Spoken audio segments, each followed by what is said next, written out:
Imagine a queen so powerful she could change the world, yet under her royal gowns, the stench of unwashed flesh and sour sweat clung to her like a second skin.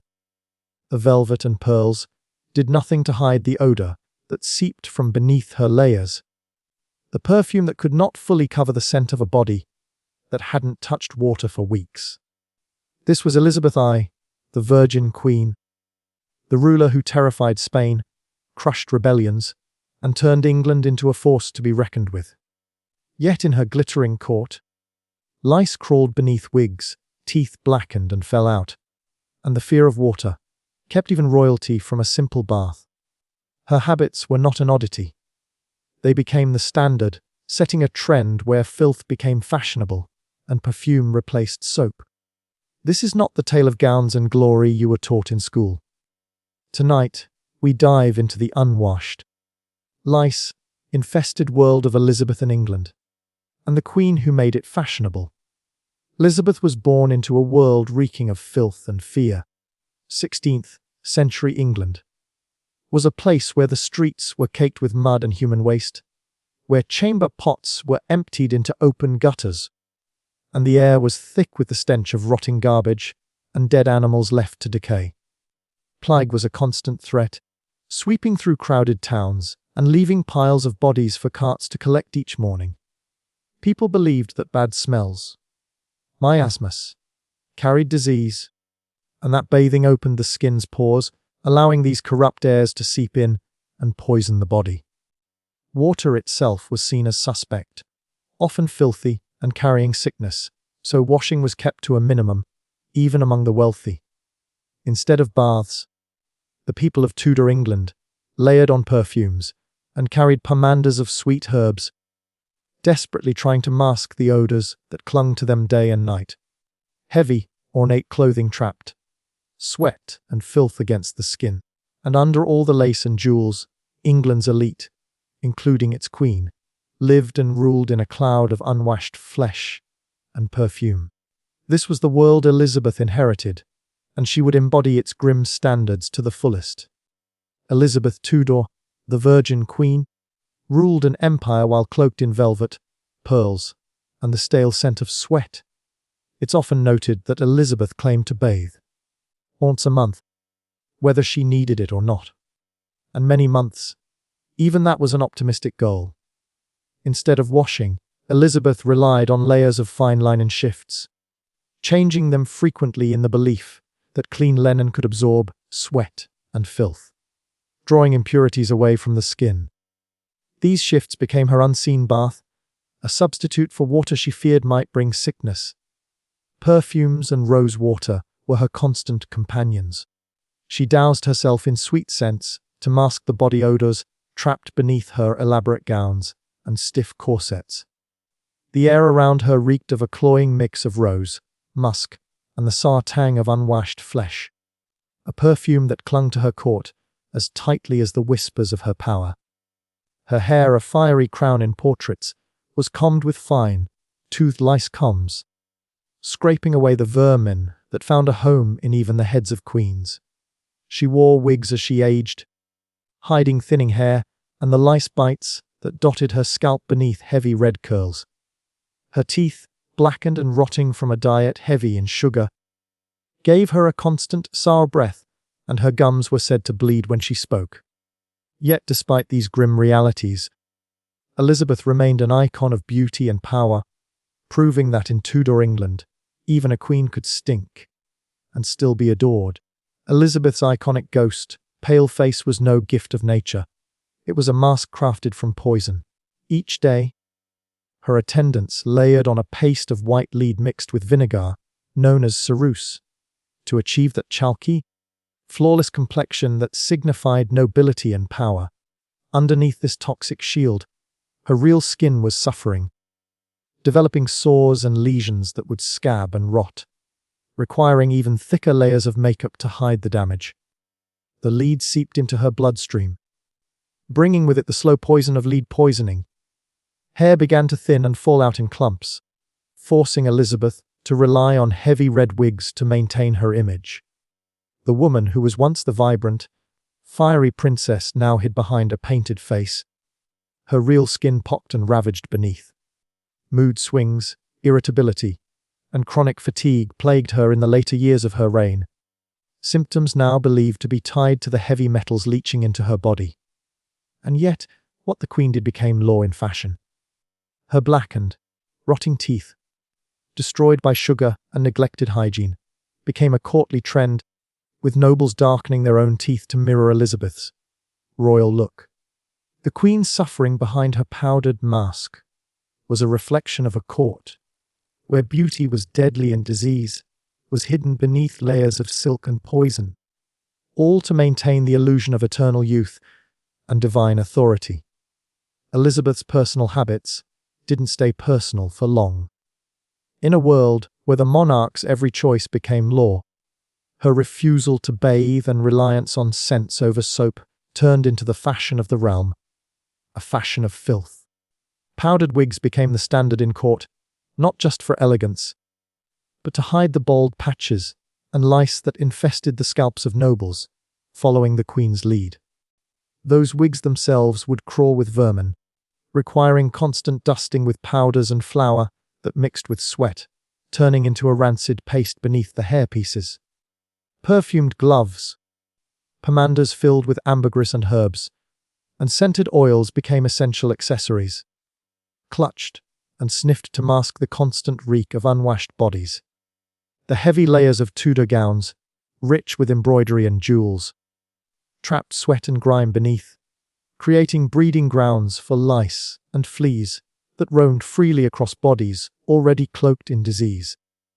Elizabeth's love for extravagant gowns and the illusion of regal perfection meant that nobles would suffocate beneath layers of fabric, refusing to wash in fear of water-borne illnesses, choosing instead to douse themselves in rose water or crushed herbs. The smell of the court was a choking blend of human sweat, rotting teeth, stale perfumes, and infection. Yet this was seen as fashionable, a mark of status and proximity to power. In imitating their queen, the court transformed personal filth into a badge of nobility. Cleanliness was peasant behavior. True elites wore their perfume like armor, and their filth like a hidden crown beneath layers of velvet and pearls. In Elizabethan England, water wasn't seen as cleansing. It was seen as dangerous. The deeply rooted fear of water came from the belief that it could open the pores and allow disease to seep into the body, making one vulnerable to plague and fevers. Instead of purifying, baths were thought to corrupt. Public bathhouses, once common, had become associated with outbreaks of disease and with immorality, as they were often places of prostitution and gossip. When the plague swept through London, the baths were shut down, reinforcing the idea that water was a carrier of death. Elizabeth's own physicians warned against regular bathing, fearing it would weaken her royal body and allow bad airs to enter. Instead, they encouraged frequent changes of linen, believing that the cloth would absorb the sweat and impurities safely away from the skin. Elizabeth followed this advice, layering clean shifts beneath her gowns while avoiding the bath, and in doing so, she reinforced a cultural fear of water that would keep England unwashed for generations. Life at Elizabeth's court was a spectacle of velvet, jewels, and power, yet beneath the silks and trumpets lay the inescapable stench of unwashed bodies and filth. Court gatherings took place in cramped, poorly ventilated halls, thick with the heat of bodies layered in heavy gowns and doublets.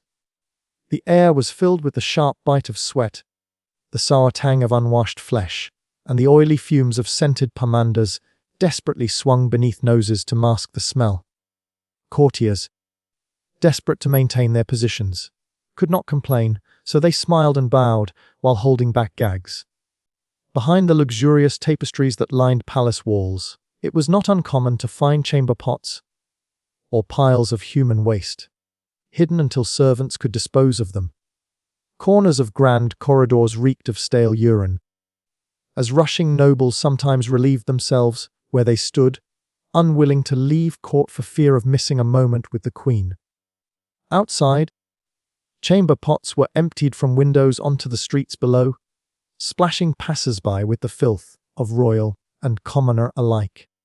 The streets near the palace were often clogged with refuse and the runoff of human waste, mixing with the smell of horse dung and rotting food scraps. Even the Queen's own rooms were not immune. Perfumes, rose water, and herbal sachets were stuffed in sleeves, wigs, and gloves.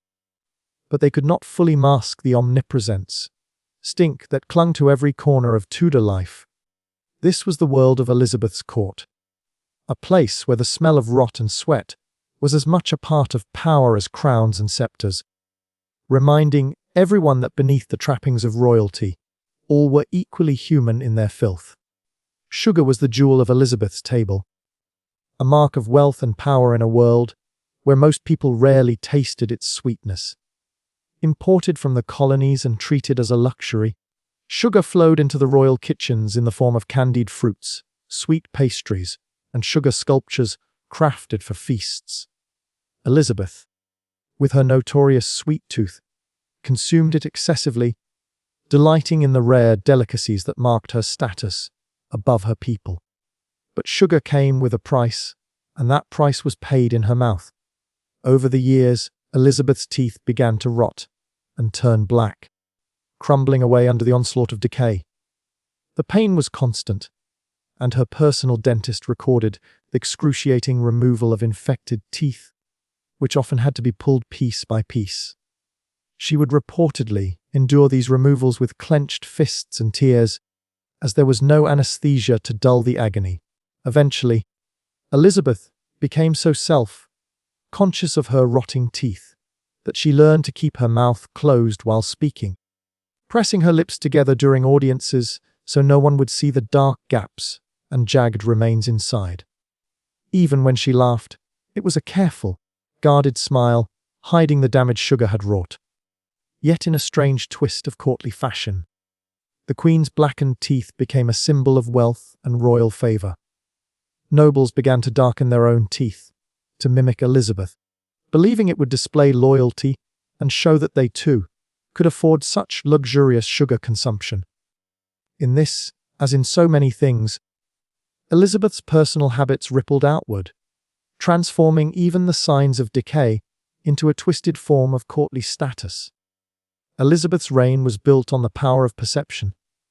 She was the Virgin Queen, the eternal figurehead of stability, strength, and grace in a kingdom that desperately needed an image of unshakable authority. But beneath the carefully painted mask lay a woman who feared the truth of aging and weakness more than any enemy abroad.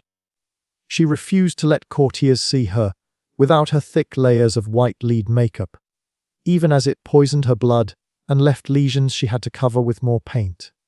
She refused to let them see her hair loss, instead donning elaborate wigs perfumed to hide the lice crawling beneath.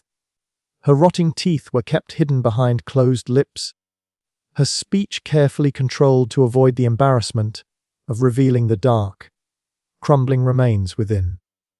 Elizabeth's obsession with controlling her image became a prison, trapping her in a cycle of denial as her health steadily declined.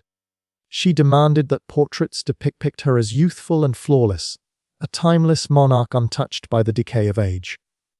Even as she ruled an empire, her private reality was one of pain, fear, and the constant dread that the illusion she worked so hard to maintain would crack. The irony is stark. Elizabeth, who shaped an empire's destiny and commanded armies with her word, was held hostage by her fear of appearing weak. She ruled the world, yet lived with rotting teeth, lice burrowing beneath her wigs, and layers of toxic makeup, masking the slow disintegration of her body.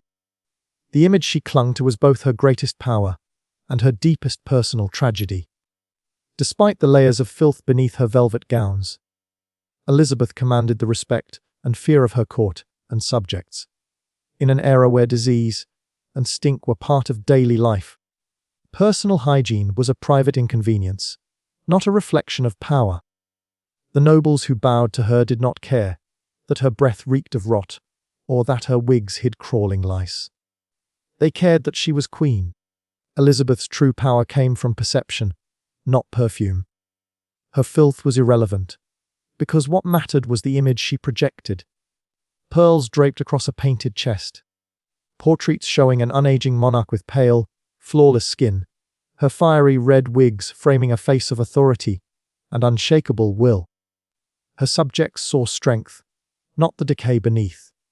In the candlelit courts, no one dared question the Virgin Queen's God-given right to rule.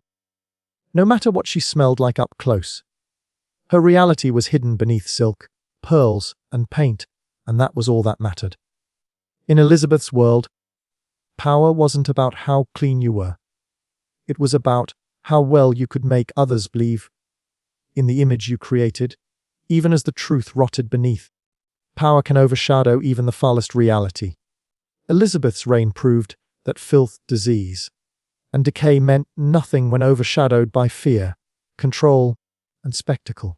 Her rotting teeth, lice-ridden wigs, and unwashed skin became invisible beneath pearls, velvet, and portraits, shaping a nation's perception of beauty and strength. Her personal habits became cultural norms, proving that when power is strong enough, it dictates what is acceptable, no matter how putrid the truth beneath. The Virgin Queen ruled an empire, shaped an era, and redefined what it meant to be powerful, even as sickness quietly ate away at her behind the throne.